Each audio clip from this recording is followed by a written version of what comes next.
नमस्कार विद्यार्थी आणि शिक्षक बांधवांनो, पहा इयत्ता 3री ते 5वीच्या पाठ्यपुस्तकातील परिसराभ्यास विषयातील उपयुक्त प्रश्न जे TET पेपर 1 आणि 2 साठी अत्यंत उपयुक्त आहेत, म्हणजे संभाव्य प्रश्न आपण या व्हिडिओमध्ये घेऊन येत आलेलो आहोत। पहा हा व्हिडिओ संपूर्ण बघायचा आहे, कारण की अत्यंत उपयुक्त TET पेपर 1 आणि 2 साठी प्रश्न या ठिकाणी आपण घेतलेले आहेत आणि तुमच्या मित्रांना देखील नक्की शेअर करा, कारण की TET परीक्षा पात्र होण्यासाठी या प्रश्नांचा नक्कीच फायदा सर्वांना होणार आहे। पहा पहिला प्रश्न आहे, प्रदूषण नियंत्रण टिंबटिंब गरजेचे आहे, ऐच्छिक आहे, फायद्याचे नाही, सांगता येत नाही। चला सांगा, प्रदूषण नियंत्रण कसं आहे, गरजेचं आहे, ऐच्छिक आहे की फायद्याचं नाही, सांगता येत नाही। तर पहा याचं अचूक उत्तर आहे गरजेचं आहे। प्रदूषण नियंत्रण कसं आहे, गरजेचं आहे, म्हणजे पर्याय क्रमांक 1 हे अचूक उत्तर आहे। पहा त्यानंतर प्रश्न दुसरा, पर्यावरण शिक्षण खर्चाची बाब आहे, हक्काची नाही, सांगता येत नाही, आवश्यक बाब आहे। तर पर्यावरण शिक्षण ही कशी आहे, आवश्यक बाब आहे, म्हणजेच पर्याय क्रमांक 4 हे त्याचं अचूक उत्तर आहे। चला पुढचा प्रश्न, प्रश्न क्रमांक 3, पर्यावरण शिक्षणाचा राजमार्ग टिंबटिंब आहे, म्हणजे पर्यावरण शिक्षणाचा राजमार्ग आहे काय, कडक कायदे निर्बंध शिक्षण क्रमात समावेश यापैकी नाही। तर पर्यावरण शिक्षणाचा राजमार्ग म्हणजेच या ठिकाणी शिक्षण क्रमात समावेश केला तर त्या ठिकाणी पर्यावरण शिक्षणाचा फायदा त्या ठिकाणी होणार आहे, म्हणजेच या ठिकाणी पर्यावरण शिक्षणाचा राजमार्ग म्हणजे शिक्षणात त्याचा समावेश करणे होय।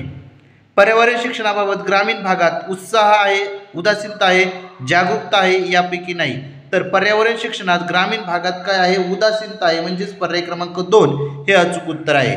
त्यानंतर पाचवा प्रश्न, पर्यावरण विषयक जबाबदारी राज्याची आहे, केंद्र सरकारची आहे, फक्त नागरिकाची आहे, 1 2 3 बरोबर। पहा आता पर्यावरण विषयक जबाबदारी राज्याची देखील आहे, केंद्र सरकारची देखील आहे आणि नागरिकांची देखील आहे, म्हणजेच पर्याय क्रमांक 4 हे आपलं अचूक उत्तर असणार आहे। चला पुढचा 6वा प्रश्न, मोस्ट IMP प्रश्न, पचन क्रियेत स्टार्चचे रूपांतर टिंबटिंब पदार्थात होते। वा मोस्ट IMP प्रश्न आहे, पचन क्रियेत स्टार्चचे रूपांतर टिंबटिंब पदार्थात होते, माल्टोज, नायट्रोजन, जीवनसत्वे, ग्लुकोज।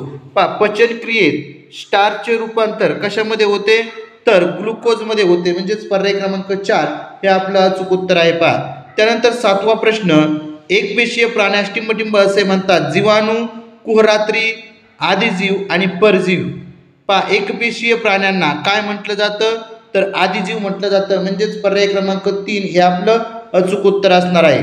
त्यानंतर 8वा मोस्ट IMP प्रश्न, कंपन संख्या मापनाचे एकक कोणते, मीटर, हर्ट्ज, जूल, न्यूटन। तर कंपन मोजण्याचं एकक आहे हर्ट्ज, म्हणजेच या ठिकाणी पर्याय क्रमांक 2 हे आपलं अचूक उत्तर असणार आहे। त्यानंतर आम्लामध्ये कोणते मूलद्रव्य असते, कार्बन, क्लोरीन, हायड्रोजन, ऑक्सिजन।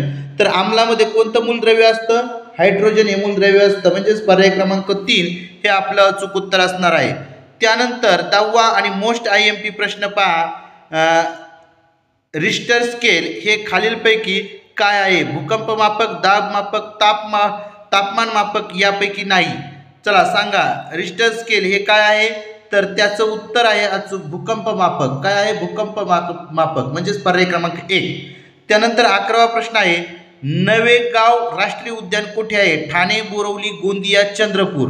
तर नवेगाव राष्ट्रीय उद्यान कुठे आहे, गोंदिया या ठिकाणी आहे, म्हणजेच पर्याय क्रमांक 3 हे आपलं अचूक उत्तर असणार आहे। त्यानंतर 12वा प्रश्न, महाराष्ट्रात सर्वाधिक जंगल क्षेत्र कोणत्या जिल्ह्यात आढळते, नागपूर, चंद्रपूर, कोल्हापूर, गडचिरोली। त्याचं अचूक उत्तर आहे गडचिरोली। पहा हे सर्व मोस्ट IMP प्रश्न आहेत, परीक्षेच्या दृष्टीने अत्यंत महत्त्वाचे प्रश्न आहेत, असेच प्रश्न आपण या ठिकाणी घेतलेले आहेत। पहा चला 13वा प्रश्न, महाराष्ट्रातील सर्वात मोठे धरण कोणते, कोयना, उजनी, जायकवाडी, गिरणा। सांगा महाराष्ट्रातील सर्वात मोठे धरण, त्याचं उत्तर आहे पर्याय क्रमांक 3 जायकवाडी। त्यानंतर 14वा मोस्ट IMP प्रश्न, महाराष्ट्राला टिंबटिंब किलोमीटर लांबीचा समुद्र किनारा लाभला आहे, 700, 720, 735, 770। अचूक उत्तर आहे पर्याय क्रमांक 2 720 किलोमीटर लांबीचा समुद्र किनारा लाभला आहे। त्यानंतर 15वा मोस्ट IMP प्रश्न, खालीलपैकी कोणते शहर गोदावरी नदीकाठी वसलेले नाही। पहा प्रश्न खूप महत्त्वाचा आहे, खालीलपैकी कोणते शहर गोदावरी नदीकाठी वसलेले नाही? सांगा. पंढरपूर, नाशिक, नांदेड, पैठण. पहा, नाशिक, नांदेड आणि पैठण हे गोदावरी नदीकाठी आहेत. पंढरपूर हे चंद्रभागा नदीकाठी आहे, म्हणजेच या ठिकाणी पंढरपूर हे आपलं अचूक उत्तर आहे. त्यानंतर 16वा प्रश्न, भारतातील एकूण पिकाखालील जमिनीपैकी किती टक्के जमीन तांदळाखाली आहे? 15, 22, 25 आणि 30%. सांगा. भारतातील एकूण पिकाखालील जमिनीपैकी किती टक्के जमीन तांदळाखाली आहे? त्याचं अचूक उत्तर आहे 22% जमीन ही तांदळाखाली आहे.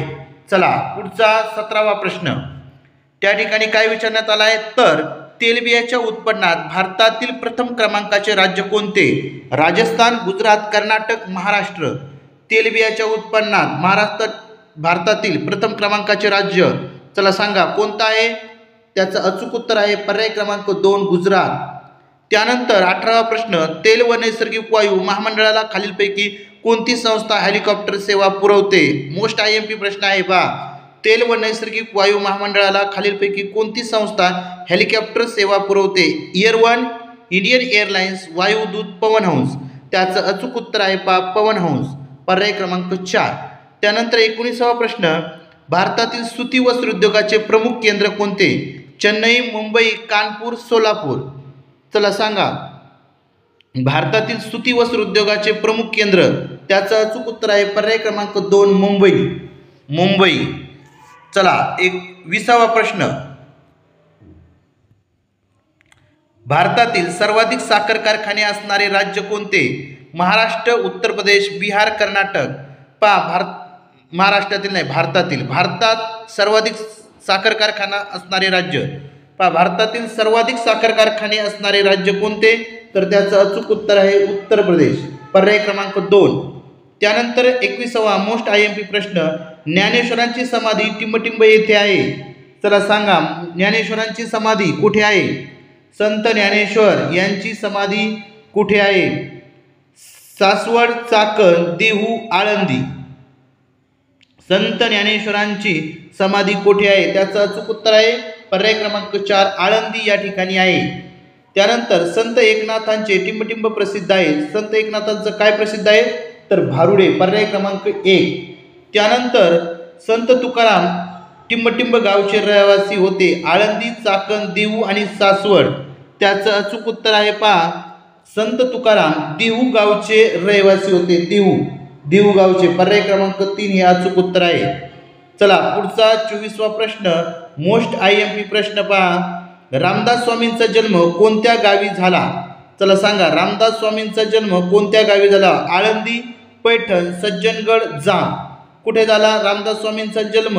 तर त्याचं अचूक उत्तर आहे जाम या गावी रामदास स्वामींचा जन्म झाला. रामदास स्वामींचा जन्म जाम या गावी झाला, पर्याय क्रमांक 4 हे आपलं अचूक उत्तर आहे त्यानंतर पुढचा प्रश्न, मोस्ट IMP प्रश्न, दासबोध या ग्रंथाचे कर्ते कोण? ज्ञानेश्वर, रामदास, तुकाराम, संतदास. दासबोध हा ग्रंथ कुणी लिहिला? तर त्याचं अचूक उत्तर आहे पर्याय क्रमांक 2, रामदास स्वामींनी. त्यानंतर पुढचा, सुरुवातीची दगडी हत्यारे टिंबटिंब होती, गुळगुळीत, सुबक, ओबडधोबड यापैकी नाही. तर सुरुवातीला दगडी हत्यारे कशी होती? ओबडधोबड होती, पर्याय क्रमांक 3 हे अचूक उत्तर आहे त्यानंतर 27वा प्रश्न, अश्व म्हणजे काय? धातू, चाक, लाकूड आणि दगड. अश्व म्हणजे काय? तर त्याचं अचूक उत्तर आहे दगड. चला मोस्ट IMP प्रश्न पुढचा 28, 29, 30. पहिला प्रश्न 28वा प्रश्न आहे, माणूस जमीन उकरून टिंबटिंब काढायचा, मासे, फळे, कंदमुळे, धातू काय काढायचा? कंदमुळे, म्हणजेच पर्याय क्रमांक 3 हे अचूक उत्तर आहे. त्यानंतर 29वा प्रश्न, भटक्या अवस्थेत माणूस टिंबटिंब करून राहायचा, टोळ्या, थवे, कळप यापैकी नाही. तर भटक्या अवस्थेत माणूस काय करून राहायचा? टोळ्या करून राहायचा. त्यानंतर 30वा प्रश्न, माणसाने टिंबटिंबचा वापर करून खूप प्रगती केली, प्राण्यांचा, वनस्पतीचा, अग्नीचा, पाण्याचा. तर माणसाने अग्नीचा वापर करून खूप प्रगती केली, अग्नीचा, पर्याय क्रमांक 3. अशा पद्धतीने आपण या ठिकाणी आज परिसर अभ्यास इयत्ता 3री, 4थी आणि 5वी या परिसर अभ्यास पाठ्यपुस्तकातील अत्यंत महत्त्वपूर्ण असणारे, जे परीक्षेच्या दृष्टीने महत्त्वाचे आहेत असे प्रश्न आपण या ठिकाणी पाहिलेले आहेत. जर आपणाला हा व्हिडिओ आवडला असेल तर आपला चॅनल VPN गुरु या चॅनलला सबस्क्राईब करायचं आहे आणि नक्कीच तुमच्या मित्रांना देखील हा व्हिडिओ शेअर करायचा आहे. धन्यवाद.